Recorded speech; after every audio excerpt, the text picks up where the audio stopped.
Hi guys, good morning. Thought I'd just show you guys around the job that we're on right now and kind of what we're doing, what our setup looks like. We're getting ready to tape. So I thought I'd just go ahead and walk you around, show you a little bit, answer some questions.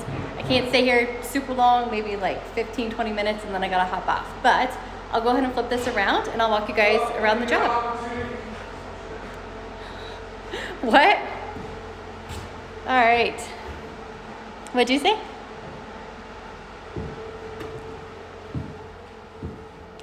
So this is the job. We've gone ahead and already pre-filled. So when I say pre-fill, as you can tell, there is hot mud. We usually do a 90 or 45-minute mud, and it's in all of the large gaps, things like that that are busted and broken. So we go through first before we even start taping, getting any tape on the wall, anything even mixed, like that's a big busted spot, stuff like that. So we get everything set up. So when we tape, we're not having to stop and we can just run. And this is going to be a parade home this year. So I don't know if all of you guys have parade homes in your areas, but it's like a showcase of houses. So it'll be like a fancy showcase. As you can tell, like gone through, dumped out a bunch of stuff. Tub is partially pre-filled. I got to mix up some more hot mud, but I can actually show you guys because it's partial. So when the hangers hang it, they leave off a strip up, above where the tub flange is, like right at the tub flange, really. And then we come, and then like all this plastic will have to get removed. I can't mud over that. But we come in and then we pre-fill that gap there in between the tub and the rock with hot mud, and then it gets mesh tape, and then it gets hot mud again. So that's how the tubs get finished. A couple over-routed boxes, some stuff like that. Vaults. We don't have scaffolding here yet, so we'll have to get that. Here's our mixing station, everything we got set up. So we always set up in the kitchen. That way we know that the floor is going to be covered. Most of the drywall is going to be covered. So here's all our mud. We've got taping light and we've got +3. So I'll do a video about that really soon, about what the difference is. And then we have all of our buckets all clean and everything. We have sheetrock down on the floor. And then tube. That's some taping. I think that's the taping mud left over from the last job. And then all of our other stuff we got going on. And then we save the boxes and we put the gooseneck in the box so we don't make a mess. I think the panels, the sheetrock is, what are they hanging here? 54s? What? Is it 54s on the walls? Yeah, 54 inch on the walls.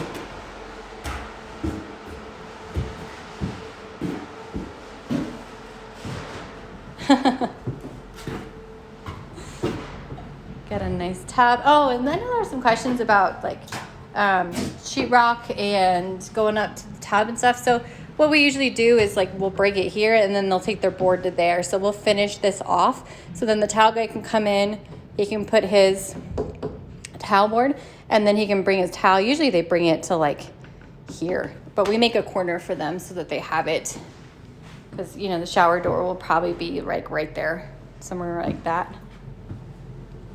Pre-filled this whole thing because it was just big and it was wide and it needed some mud in there, so we pre-fill that stuff. But we make sure the whole entire house is all pre-filled before we even get out the tube and start taping.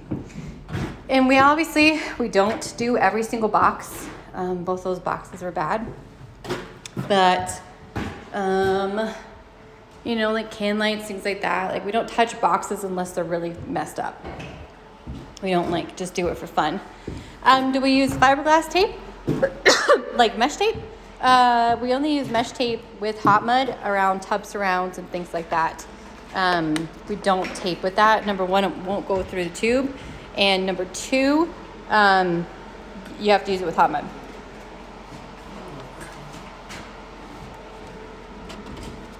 And then, it depends on what's in the shower. Sometimes there's all sorts of different stuff. This is what our knives usually look like because we just go from job to job to job. We just finished one on Monday. This one needs to be textured on Tuesday.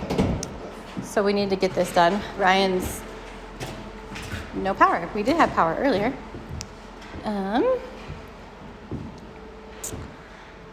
Let's see. Show a close-up of a bad box. Okay, well here, I didn't actually pre-fill this one yet because I missed it. So these are the ones that we mess with. So you see that paper right there? You can't just leave that, so it has to come off. And then what we'll do is we'll go ahead and fill that with hot mud. And then this one, I won't circle the whole thing. There's no reason to. So we'll just fill that right there. Let's see. What else? Oh, that one, see, that one's broken right there too. So we'll take care of that later. Oh, yeah, I remember. That's right. I had some questions about what the fiberglass tape that is sold when tiling and we use waterproofing. Mesh tape, fiberglass, yeah, we don't use, well, the only thing we use it on is tubs. That's it. Like we don't use a lot of it. We use it on tubs, we'll use it on patches. And then somebody had a question about what is a flat and what is a butt. So I will show you. This right here is a flat. So as you can tell, let's see if I can get up on it and get the bevel. Maybe. Okay, so there's a bevel here. It's usually here to here. So each board has a bevel in it. So there's a bevel here, and then there's a bevel there. So then your tape fits in there, and then you're able to float it out. And there is a spot where you could like really see the bevel. There we go. Maybe you guys can see it there. Anyway, so the bevels are here and here. So these edges, you put your tape over that, you let it dry, and then you coat your tape. And the bevel's there so that the bevel can hide the tape and hide all of your coats and then have a finish. So this right here is a butt joint. So this is where two boards butt together. So obviously you can't put a flat there because the flat's here.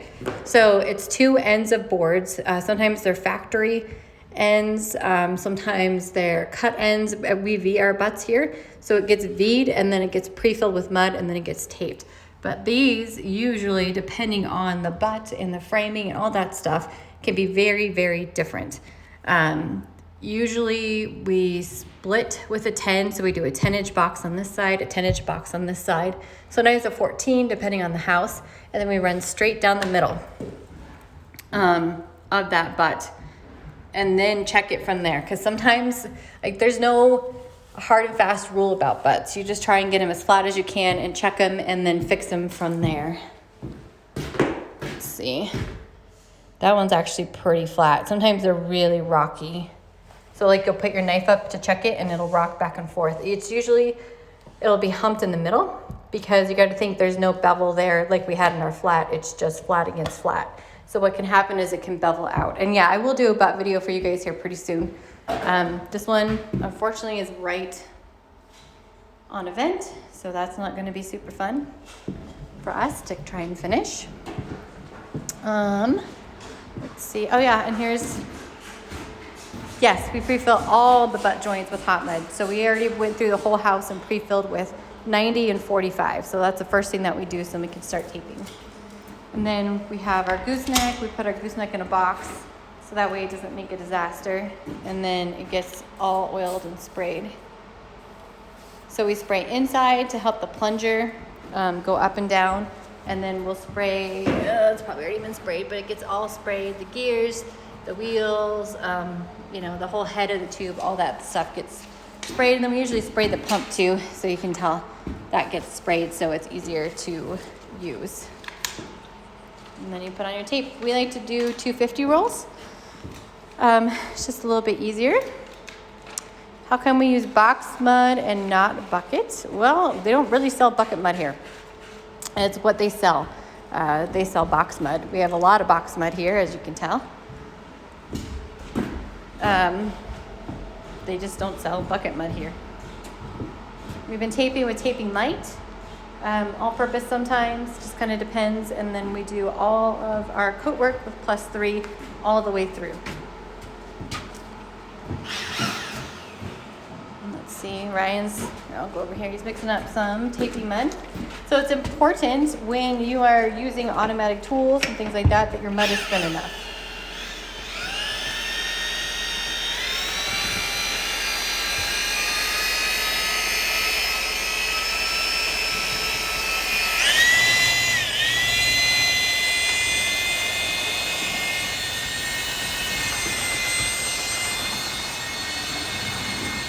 So we already have it mixed up over here. Here's already a bucket. So you gotta think, you're pumping through this pump all the way into this tube. And if your mud is crazy thick, it's not gonna wanna run, it's not gonna wanna pump. It's not, you're just gonna be fighting it, and it's just gonna be super difficult. Hot mud is easy sand, 45, 90, all that stuff. It's just a chemical set mud. So these boxed muds or pre-mixed muds, so these are like soft and squishy. They don't have an off time. They just dry with air, like heat, like just normal dry time. These though are powdered muds, and they dry at a set time. So this is a 45-minute mud. That means you have 45 minutes to work with this before it goes off. So this is a chemical set. So, you know, one-day patching, joint finishing, we don't use this only for pre-fill and things like that. Have we ever used TrimTech's butt board? No, if not, I've never seen it on a job in my 17 years here. I don't know why, but we just haven't seen it. How do we estimate the number of boxes? That's a good question. Let's see. So for a number of boxes, we just kind of guess. We kind of have like a roundabout idea. This is maybe like 165 boards, 170. You just like... Yeah, you just kind of know after a while. You can kind of just guess like, well, this has a lot of quarter bead, it's going to take more mud. Or this has, you know, a vault, so it's going to take a little bit more. It's just kind of, you just kind of know after a while. And then you can always get extra. So... Or take it back or take it to the next job. So if we don't use all that, it'll just go to the next job or someplace else. Yes, they will be textured. Almost everything is textured here. As far as I know, it will probably go with swirl. So that's the machine finish that gets sprayed on. And then it gets swirled with a pull trowel. So that's what we call like our swirl. And let's see. Those are our taping knives. So we like to tape with 8s. I'll show you. They're very broken in. I don't know if you guys can see that. See that curve on there? Maybe. These are very curved. They're very, very flexible. We tape with 8s. We don't tape with 6s. It just works out better. You're wiping less in your pan. Tends to be more than flat enough. We just really like 8s. Lowest temp, this should not get below 55 degrees. So there's a heater in the kitchen, there's a heater in the laundry room, and then there's space heaters too. I think there might be 1 or 2 space heaters in here. So we always try and make sure that there's heat. The builder supplies heat. We don't use propane, we only use dry heat. That's it, like no wet heat, no propane, nothing like that. I think we're ready to tape. I'll flip it around and show you guys what we have set up, and then I gotta get to work. So here's our taping mud. We have 1 bucket there, another bucket there, and then we have the level 5 bazooka. And then we have it on a gooseneck. Some people like gooseneck, some people don't. So it just depends.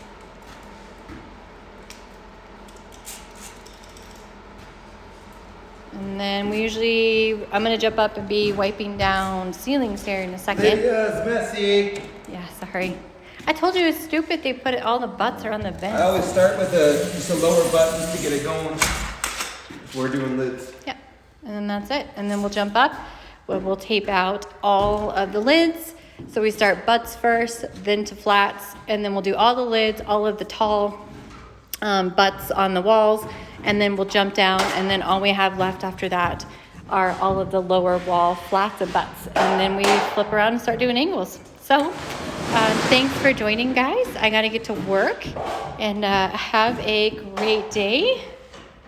And I will see you guys later. And there's Ryan wiping the butt joint. But I'll have some longer videos for you guys here pretty soon. We're just stacked up with work, and it's hard sometimes to do the videos and the work. But I know, isn't that dumb? Anyway, have a great day, guys.